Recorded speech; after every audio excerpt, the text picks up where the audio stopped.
இன்றைக்கி உங்களுக்கு கிரகங்களுடைய வீடுகள் என்னென்ன எது எது அப்படின்னு உங்களுக்கு நான் சொல்லிக் கொடுக்க போகிறேன்.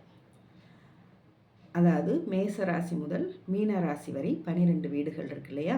அந்த 12 வீடுகள் யாராக இருக்குது, எந்தெந்த கிரகத்தினுடைய வீடுகள் அப்படிங்கிறது தான் இன்றைக்கி உங்களுக்கு வகுப்பு. அதாவது மேசம், ரிஷபம், மிதுனம், கடகம், சிம்மம், கன்னி, துலாம், விருச்சிகம், தனுசு, மகரம், கும்பம், மீனம். இந்த 12 ராசிகளுக்கும் 9 கிரகங்கள் இருக்கு.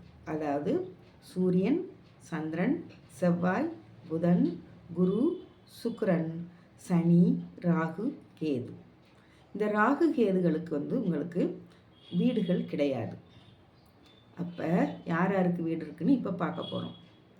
சூரியனுடைய வீடு சிம்மம், சந்திரனுடைய வீடு கடகம். இவங்க 2 பேருக்கு மட்டும்தான் ஒவ்வொரு வீடுகள். சூரியனுக்கு சிம்மமும் சந்திரனுக்கு கடகமும். செவ்வாய்க்கு மேசமும் விருச்சிகமும் 2 வீடு. செவ்வாய்க்கு மேசமும் விருச்சிகமும் 2 வீடு. புதனுக்கு மிதுனமும் கன்னியும் 2 வீடுகள்.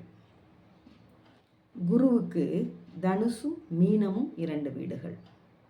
சுக்கிரனுக்கு ரிஷபமும் துலாமும் 2 வீடுகள். சனிக்கு மகரமும் கும்பமும் 2 வீடுகள். நல்லா ஞாபகப்படுத்திக்கோங்க. சூரியனுக்கும் சந்திரனுக்கும் மட்டும்தான் ஒவ்வொரு வீடுகள். மற்ற எல்லா கிரகங்களுக்கும் 2 வீடுகள். ராகு கேதுகளுக்கு வீடுகள் கிடையாது.